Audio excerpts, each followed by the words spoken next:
Каждый из нас рождается уникальным, как линии на руке или отпечаток пальца. И каждый из нас стремится оставить свой след, открыть что-то новое. В то же время сама жизнь оставляет на наших лицах линии времени, напоминая нам, что все имеет свой смысл, и мы — часть этого большого и прекрасного мира. Ски-тур с его линиями подъема и спуска — это наша возможность открыть для себя новые красоты горных пейзажей зимой и оставить свою уникальную линию на снегу.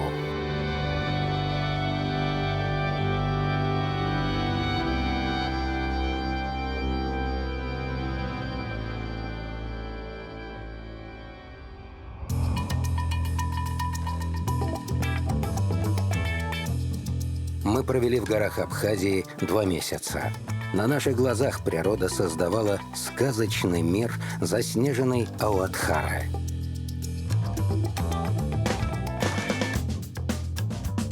Каждый день, прожитый зимой в горах, я могу сравнить с восхождением на пик собственных возможностей. Покорив его, хочется отдышаться и набраться сил. Но поднявшись в горы, ты с благодарностью осознаешь происходящее и наполняешься счастьем от того, что стал частью прекрасного мира. В первой за 26 лет зимовки приняла участие чемпионка России по фрирайду Оксана Чекулаева. Оксана совершила 5 потрясающих спусков, и я восхищаюсь ее мастерством и смелостью.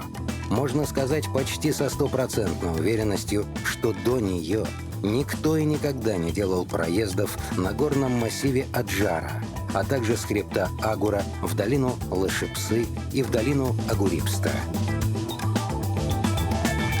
Тенгиз пригласил нас принять участие в его проекте и вместе разведать возможности для ски-тура зимой в горах Абхазии.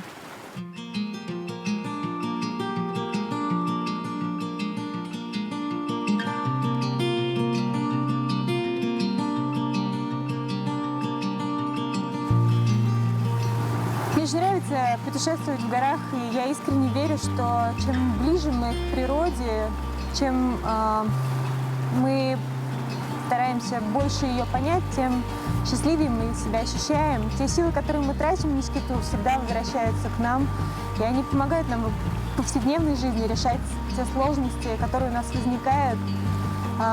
Один мой хороший друг сказал, что мы не ищем себя в горах, мы делаем себя в горах.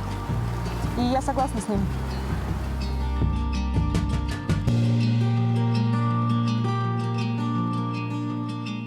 Ты приближаешься к вершине, несмотря на тяжесть в ногах и некоторую усталость. Еще чуть-чуть, и вот ты сейчас поедешь по этому склону, сделаешь там первый след, где до тебя, может быть, никто никогда не катался.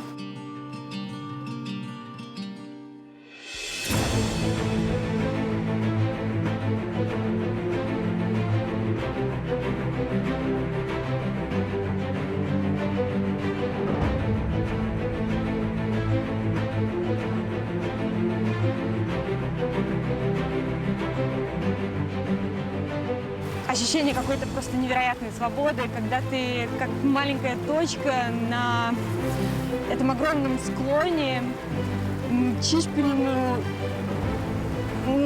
и кроме твоих следов там нет никаких. Это просто фантастическое ощущение вот, настоящей свободы, которое дает нам как раз ски-тур.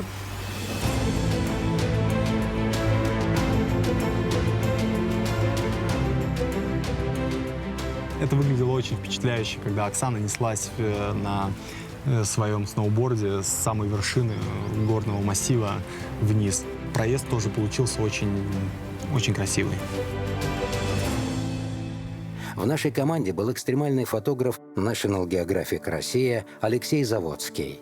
Мы вместе прошли через все тяготы и достижения. Алексей собрал замечательный фото и видеоматериал.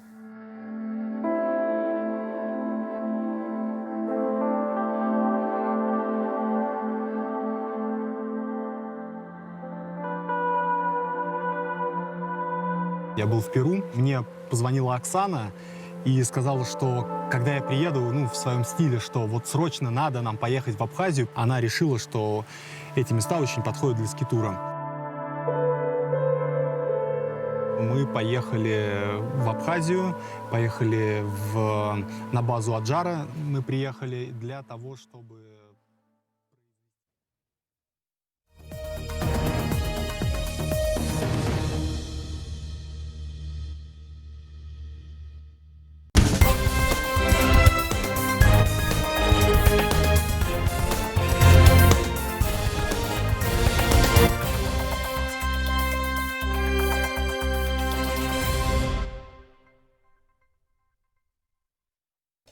Добрый вечер. В эфире информационный выпуск Амшипшара.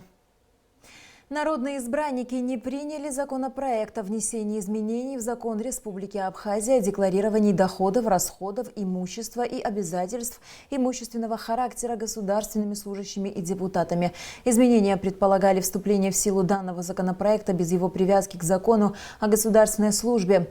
Сегодня состоялось очередное заседание сессии парламента, на котором депутаты также заслушали отчеты об исполнении бюджетов и приняли законопроекты об исполнении республиканского бюджета за 2018 и 2019 годы, а также об исполнении бюджета Фонда репатриации за 2018 год.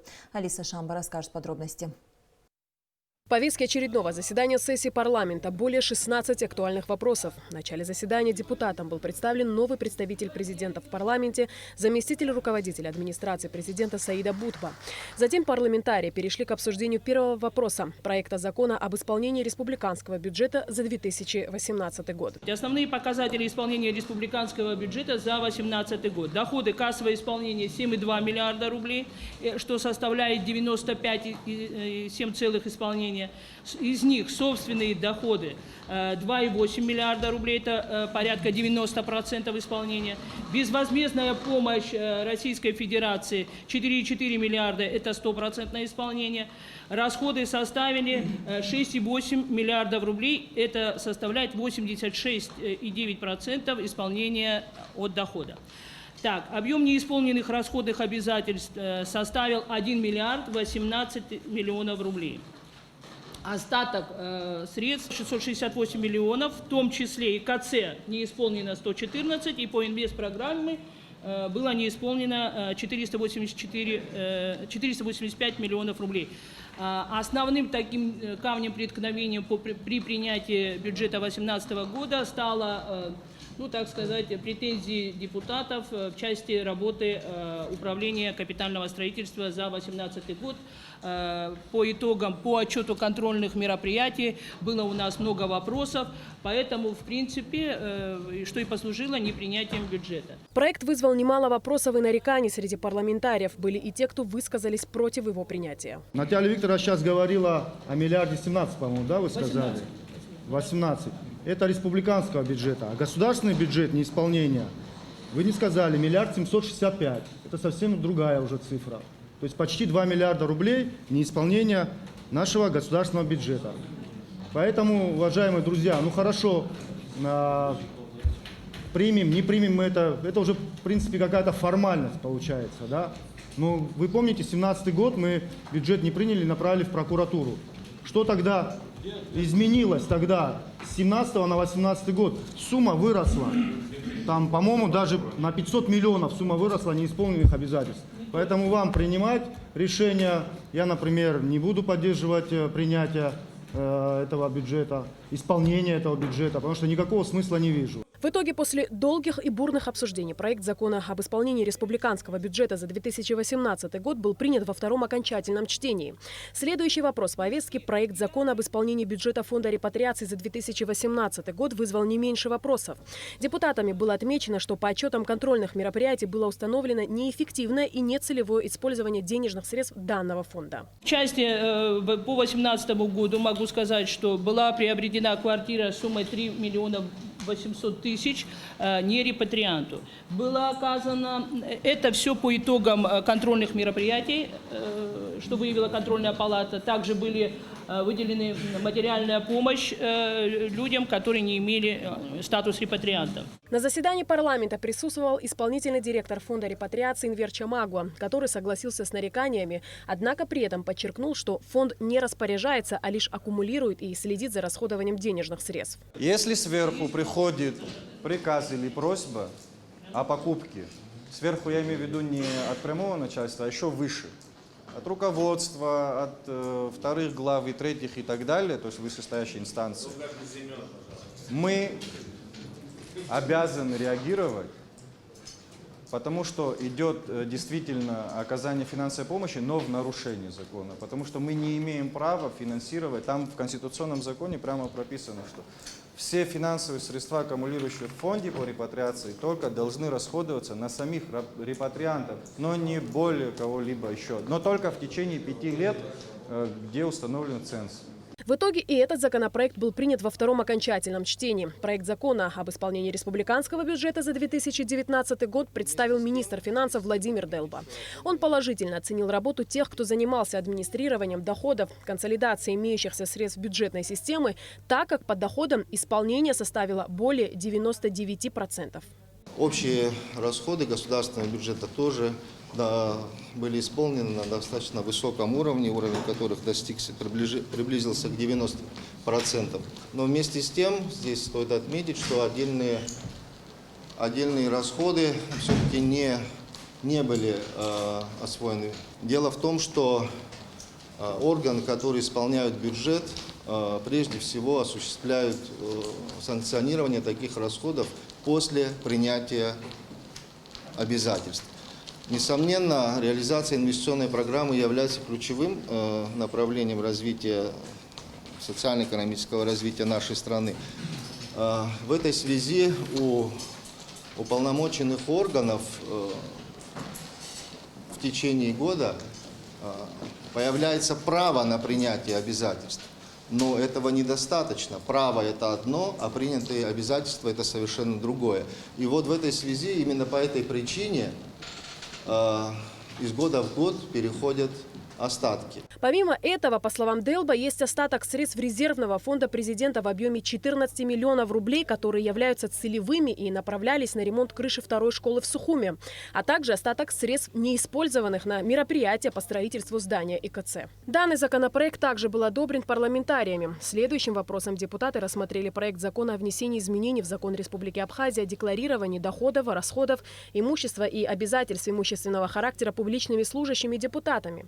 В частности, было предложено рассмотреть вопрос о вступлении в силу данного закона с 1 января 2021 года, независимо от принятия закона о государственной службе, так как вступление в силу закона, о котором идет речь, привязано к принятию закона о госслужбе. Почему мы предлагаем, чтобы этот закон вступил 1 января 2021 года?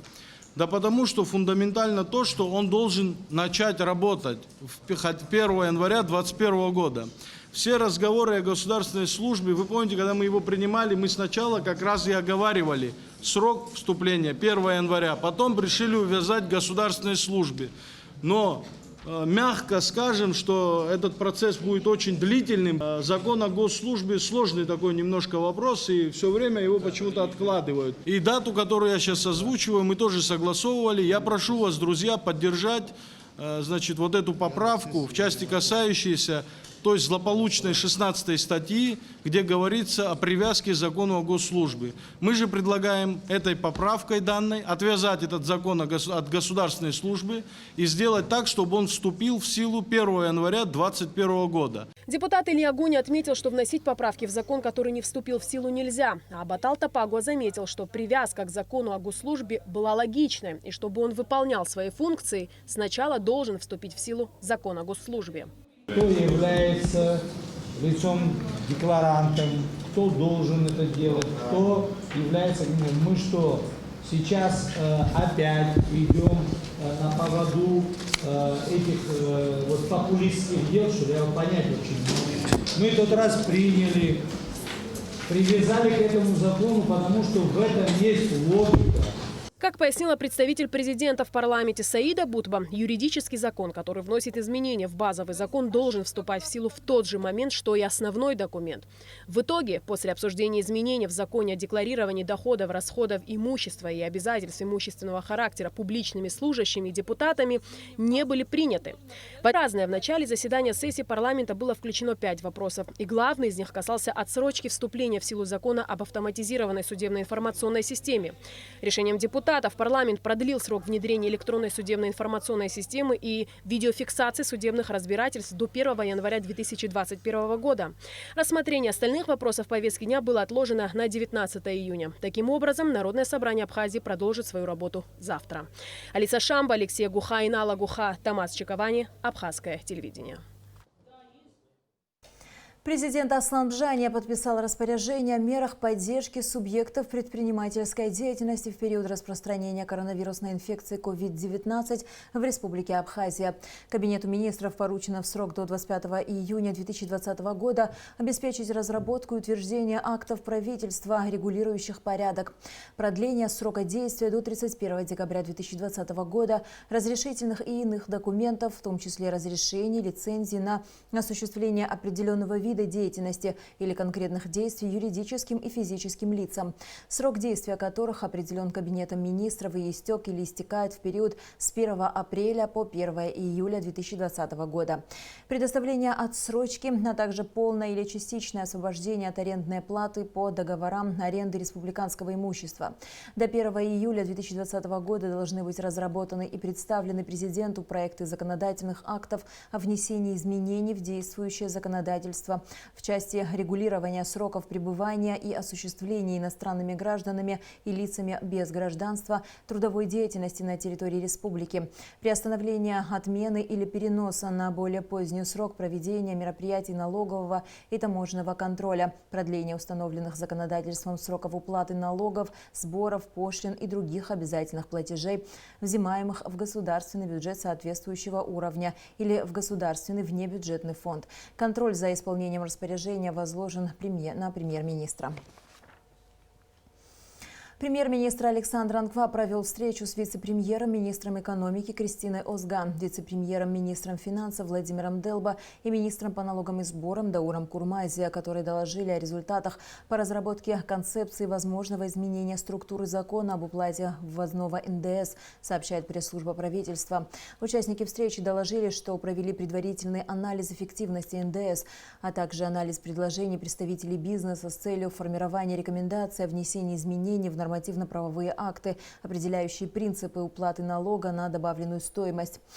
По итогам совещания Александр Анква предложил организовать 19 июня встречу с предпринимателями, деятельность которых освобождена от уплаты НДС. Вице-премьер-министр экономики Кристина Озган ознакомилась с ходом строительных работ во второй Сухумской школе, которая пострадала от пожара весной прошлого года. Кроме того, Кристина Озган побывала со второй инспекцией на улице Гумская и в Ткварчалской районной больнице. Все подробности в репортаже Сарии Кварсхеля. Ремонтно-восстановительные работы во второй Сухумской школе, пострадавшие от пожара, начались в июне прошлого года и продолжаются по сей день. Пострадавшая при пожаре кровля и ее конструкции были полностью демонтированы и заменены. Заново положены полы и отштукатурены стены. Кроме того, здесь установлены системы видеонаблюдения и пожаробезопасности. Сметная стоимость всех работ составила более 72 миллионов рублей. Из них на сегодняшний день профинансировано 68 миллионов. Есть 100% стоимости. Она подразделяется на строймонтаж и оборудование. Вот объем строймонтажа, на сколько процентов у вас выполнен согласно сметной документации и актов выполненных работ? 85%. 85%. Оборудование у вас проплачено, закуплено, находится Все в Абхазии. на объекте. Нет, уже стоит. Уже частично установили, да? То есть мы сможем сейчас убедиться, что да, все в тех стоит. корпусах оборудование, парты, доски, все, что было. Хорошо, прописано. тогда у меня встречный вопрос. Да. Из имеющегося оборудования и инвентаря до пожара, что подлежало замене в рамках нового проекта? Все. То есть практически все. Кристина Узган осмотрела центральный корпус школы, обошла кабинеты 1 и 2 этажей. На данный момент здесь выполнена основная часть работ. По качеству и приобретенному ранее оборудованию у администрации школы и столичного отдела образования претензий нет, подчеркнула Кристина Узган. Для того, чтобы завершить объект в течение июля месяца и частично августа, вы к нам по этому вопросу обращаться не будете. Мы будем выполненные работы подавать, а там по возможности оплачивать, конечно, это приветствуется. Все в пределах лимита, отведенного по данному объекту. Естественно, мы о Хочу лимите вам говорим. для информации сказать, в 2008 году, если мне память не изменяет, может быть, немножечко позже, этот объект был построен за счет средств российской финансовой помощи. Его сметная стоимость была 120 миллионов. Абхазская сторона его сдала за 84 миллиона рублей. Фактически мы абсолютно полную реконструкцию объекта в тот период сделали за 84 миллиона. Также Кристина Узган отметила, что правительство ставит задачу закончить здесь все работы к новому учебному году. Начало учебного года вообще считается у нас 20 августа. Это вот прием в первые классы. Тем более мы знаете, что в этом году первые классы не принялись, зная, что мы не имели объекта, не знали размещений. И поэтому прием мы приостановили до 20 августа. 20 августа детей мы должны принять первый класс. То есть это даже не 1 сентября, а 20 августа. Мы успеваем. Далее Кристина Узган повторно проинспектировала улицу Гумская. Дорога, ведущая в село Каман Сухумского района, восстанавливалась в рамках инвестиционной программы содействия социально-экономическому развитию Абхазии. Однако работы здесь были приостановлены около 2 лет. Ранее министром экономики на данном объекте было выявлено ненадлежащее качество проведенных работ и нарушение сроков. В связи с этим было принято решение заменить субподрядчика. Протяженность ремонтируемого участка улицы Гумская составляет 15 километров. Сметная стоимость проекта – 110 миллионов рублей. На сегодняшний день дорожно-строительный комбинат приступил к работам. Ориентировочный срок завершения в течение месяца. Значит, поручение такое контролировать на еженедельной основе, информировать о ходе проведения работ. Мы должны объезжать сроки, которые сами называли. Кристина Узган повторно посетила Итхуарчальскую центральную районную больницу. Строительство данного объекта началось в июне 2017 года. В ходе первой инспекции было выявлено, что проект не предусматривает таких необходимых блоков, как здание столовой, морга, прачечной, помещение для размещения рентгеновского аппарата, а также забора. Подрядчикам были подготовлены соответствующие предложения по определению мест дислокации данных сооружений. На данном этапе пока еще не окончательно принято решение только по одному объекту, по столовой. Все остальные решения управленческие, я думаю, будут согласованы нами и переданы подрядчику на уже исполнение. Сметная документация уже подготовлена, будет проходить в ближайшее время экспертизу. Работы на объекте начаты. Сейчас проводятся работы по фасадной части элементов зданий и работы внутри непосредственно помещений. Пока не могу обозначить конкретный срок, потому что документация требует прохождения экспертизы, подтверждения ее стоимости, после чего будут понятны сроки завершения всех работ. Но в любом случае задача поставлена сделать это в максимально сжатые сроки. Функционирование ЦРБ в Тхуарчале крайне необходимо, так как помимо города больница будет обслуживать пациентов из 11 сел района. Сам объект будет состоять из 3 корпусов. Это отделение акушерства и гинекологии, терапии, а также поликлиника. Для нас, для Министерства здравоохранения очень важно, чтобы данный объект был сдан в установленные сроки. Для того, чтобы пациенты, которые здесь будут проходить лечение, им была оказана квалифицированная помощь в условиях современного стационара, который, безусловно, также будет оборудован и новейшей медицинской техникой, оборудованием, инструментарием. Для того, чтобы оказывать вот на базе Тхуарчальской больницы медицинскую помощь в соответствии с тем объемом, который будет предусмотрен в рамках районной больницы. По итогам поездки вице-премьер поручила руководству управления капитального строительства держать данные объекты на контроле и еженедельно предоставлять отчеты о ходе работ. Сария Кварацхеля, Алексей Баструков, Абхазское телевидение. Оперативный штаб по защите населения от коронавируса сообщает, что за прошедшие сутки биоматериал для тестирования на коронавирусную инфекцию взят у 27 граждан. Диагноз COVID-19 ни у кого не подтвержден. Из Гудаутской ЦРБ выписано 3 пациентов, все они абхазские курсанты российских вузов. Общее число выявленных заболевших коронавирусом в Абхазии на сегодняшний день составляет 38 человек. Из них 7 граждан находятся в Гудаутском госпитале. 30 человек выздоровели и 1 пациент умер. Курс интенсивной одиночной подготовки для военнослужащих стартовал на военной российской базе ЮВО в Абхазии, сообщает пресс-служба ЮВО. Учения включают в себя изучение теоретических основ, практику боевых действий на учебном поле, освоение характеристик вооружения и военной техники. Военнослужащие будут выполнять нормативные задания по огневой и строевой подготовке. Им придется преодолеть минно-взрывное ограждение, также усовершенствовать свои навыки оказания первой медицинской помощи в полевых условиях. В завершении курса интенсивной одиночной подготовки будут проведены контрольные занятия, в ходе которых военнослужащие ЮВО, сдавшие экзамены и зачеты, получат квалификацию. На горном полигоне Цабал к учениям также приступили военнослужащие мотострелковых подразделений российской военной базы. В этом курсе боевой подготовки принимают участие около 1000 военнослужащих ЮВО и задействовано более 200 единиц военной техники. Государственный музей боевой славы имени Ардзинба совместно с представительством Россотрудничества в Республике Абхазия присоединились к проекту «Международная команда волонтеров 75-летия Победы». 21 июня в 21 час на набережной у памятника неизвестному солдату пройдет акция «Свеча памяти», посвященная трагическим событиям, связанным с началом Великой Отечественной войны. А 22 июня пройдет церемония возложения цветов к памятнику неизвестному солдату. И в завершении выпуска о погоде. По сообщению Гидрометцентра, завтра на территории Абхазии ожидается переменная облачность. Ночью и утром местами дождь, возможно гроза. Днем преимущественно без осадков. Температура воздуха ночью 17-22, днем 24-29 градусов. Температура морской воды 22 градуса. На этом наш выпуск завершен. До скорых встреч в эфире.